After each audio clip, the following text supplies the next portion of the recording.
For example, उदाहरण के तौर पे किसी भी मुसलमान को पूछ लिए भगवान कैसा है, कि वो निराकार है, बेचून है, उसकी काया है ही नहीं, वो मनुष्य सदृश नहीं है। और किसी भी ईसाई को पूछिए जो बाइबल को पढ़ते हैं, वो कहते हैं भगवान, पूछिए भगवान कैसा है, कि वो तो फॉर्मलेस है, निराकार है। किसी भी हिंदू धर्म से संबंधित भगत को पूछिए कि भगवान कैसा है, कि निराकार है और विष्णु जी का पुजारी है। विष्णु जी का पुजारी, शंकर जी का पुजारी, और मूर्ति सामने धरी है, और फिर भी वो कहता भगवान तो निराकार है। तो यह बिजली क्यों गिरी रही? क्योंकि हमारे धर्मगुरु हमारे सदग्रंथों से परिचित नहीं थे। अब इस दास पर दया करी परमात्मा ने उन सभी सदग्रंथों को दास को समझाया, और ऐसा इलेक्ट्रॉनिक मीडिया आपको दिया है, ये केवल इसी काम के लिए है। अन्यथा पुण्यात्माओं, यदि हम सद्भक्ति नहीं करेंगे, धर्म पुण्य नहीं करेंगे, जैसे अब बिजली गिर गई है प्रत्येक धर्म में, मांस खाने की, शराब पीने की, हुक्का बीड़ी सिगरेट पीने की, तो ये यह साइंस के डालडावेगी आपके। जब ये कर्म बिगड़ जाएंगे, वर्षा होनी बंद हो जाएगी, और भूखे मरेंगे, ये जहाज भी खड़े खड़े जरेंगे। अरे ये कौन देखेगा टीवी ने, जब बिरानमैटी हो जाएगी प्राणी की। इसका उद्देश्य केवल यही है कि परमात्मा अपने बच्चों को अपना परिचय दे सकता है इसके माध्यम से, इसलिए बनवाया, ना तो इसकी कोई आवश्यकता नहीं थी। अब जो ऐसा हाहाकार मचा हुआ वर्तमान में, एक माया के अतिरिक्त किसी को भी दूसरी वस्तु दिखाई नहीं देती। भगवान भी भूल भाल गए। 2 नंबर से मिलो चाहे 1 नंबर से मिलो, चोरी से मिलो चाहे डाके से, चाहे मिलावट से, माया दिखाई देती है। फिर इस माया की दौड़ में एक दिन ऐसा जुल्म हो जाएगा, हाहाकार मच जाएगी, नैतिकता खत्म होगी, कोई शर्म लाज रही नहीं। तो पुण्यात्मा, ये ऐसे बचा नहीं करते मानव, जिस स्पीड से, जिस दिशा में अब चल रहे हैं। यहाँ रहने के लिए और बसने के लिए तो परमात्मा की भक्ति और सत भक्ति, दान धर्म, सब बुराई छोड़ के तब हम बच सकते हैं, ना तो आग लग जाएगी थोड़े दिन में। आप देख रहे हो क्या हालत हो रही है, इन राजनेताओं ने देख लो। पुण्यात्माओं, जब आपका यह बात समझ में आ जाएगी, आप इन राजनेताओं को तो ऐसा समझोगे जैसे बालक खिलौना तो खेला करें। ये सत्कर मान लेना, जिस दिन आपका यह दास की यो ज्ञान समझ में आ जाएगा।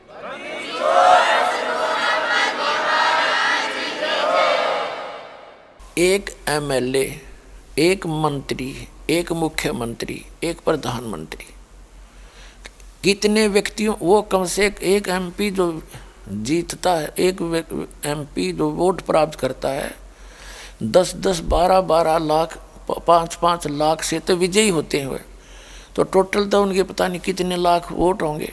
तो वो कितने व्यक्तियों को सुख दे सकता है, कितनों को नौकरी दे सकता है, विचार करो। वो तो एक क्षेत्र में उसके अंतर्गत है, फिर मुख्यमंत्री के अंतर्गत पूरा एक स्टेट होता है, और स्टेट के अंदर करोड़ों की संख्या में व्यक्ति होते हैं। वो 10-20 हज़ार को नौकरी भी दे देगा तो बाकी उनको क्या देगा वो। और फिर क्या होगा? अब ठीक है, ये अटपट करके बन जाते हैं एमएलए, एमपी, मंत्री, मुख्यमंत्री, फिर इनके पीछे पीछे फिर पब्लिक, ये दिन में 100 तो बोलना झूठ, हाँ भाई तेरा हो जाएगा काम, दे पर्ची बनाए। और कितना करेंगे सारे दिन में? एक का नहीं कर सकते सारा दिन काम ये।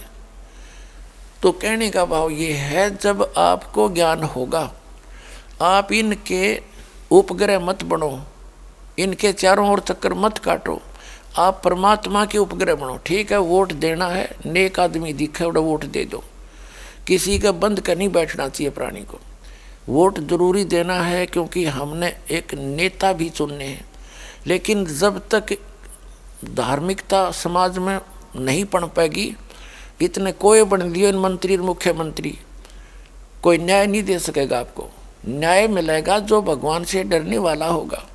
और रिजाइन लिख के मेज पर धर दिया करेंगे एक दिन, जब मंत्री पद पर विराजमान होंगे, गलत काम नहीं करेंगे और पकड़ तेरा रिजाइन हम चले, तो तो तब यहाँ नैतिकता उभरेगी।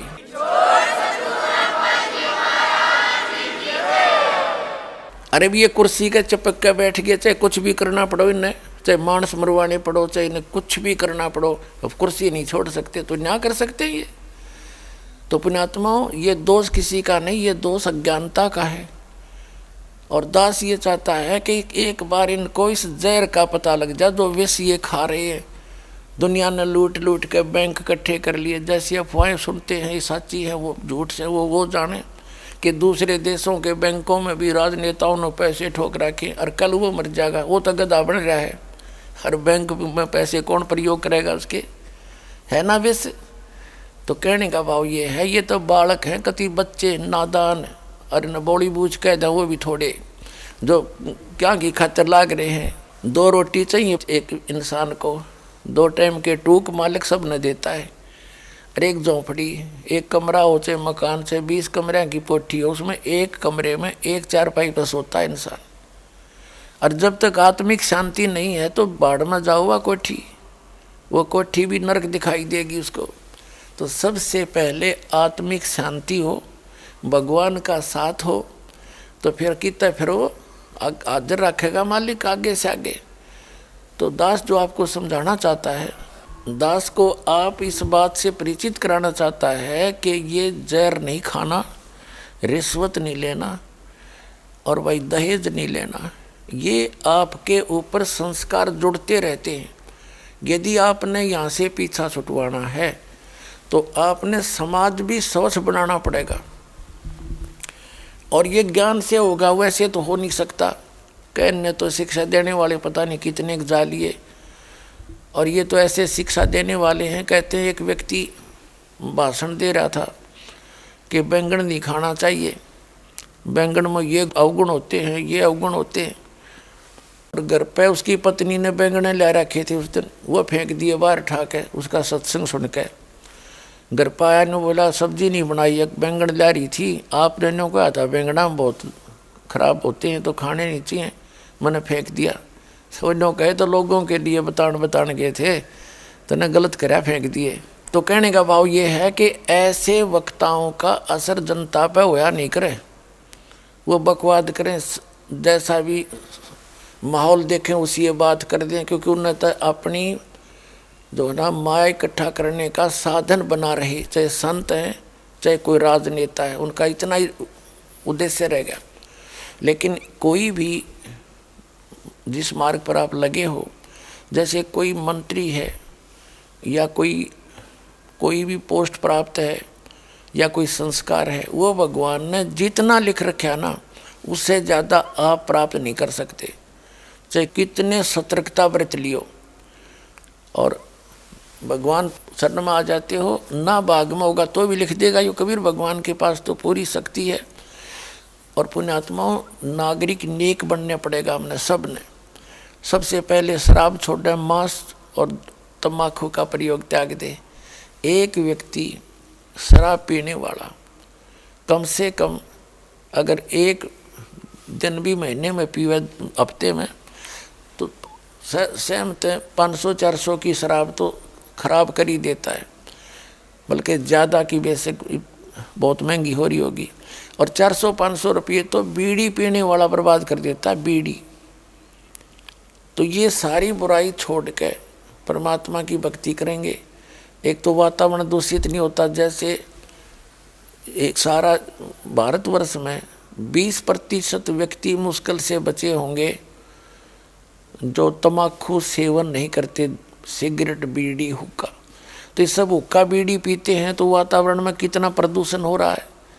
मेरे ख्याल में 20 फैक्ट्री ला दे उन तो ना हो इतना जितना इन तम्बाकू के ठूठे मारनियाँ तो है।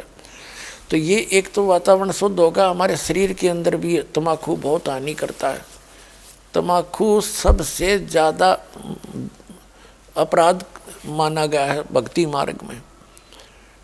और मांस तो आपने पता ही है, दूसरे का गल काट के खावे तो अपने बच्चों को काट के देखे कैसा लगे।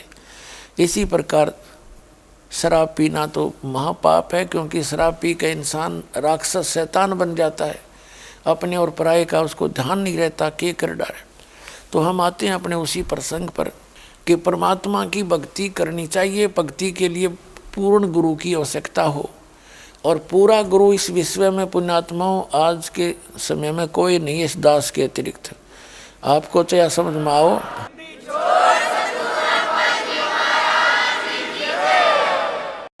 ये आपका सौभाग्य और दुर्भाग्य साथ रहेगा। आपको कब ये बात विश्वास में आवेगी जो दास बोल रहा है। और जब तक पूरा गुरु नहीं मिला मोक्ष हो नहीं सकता। और जो प्रसंग चल रहा था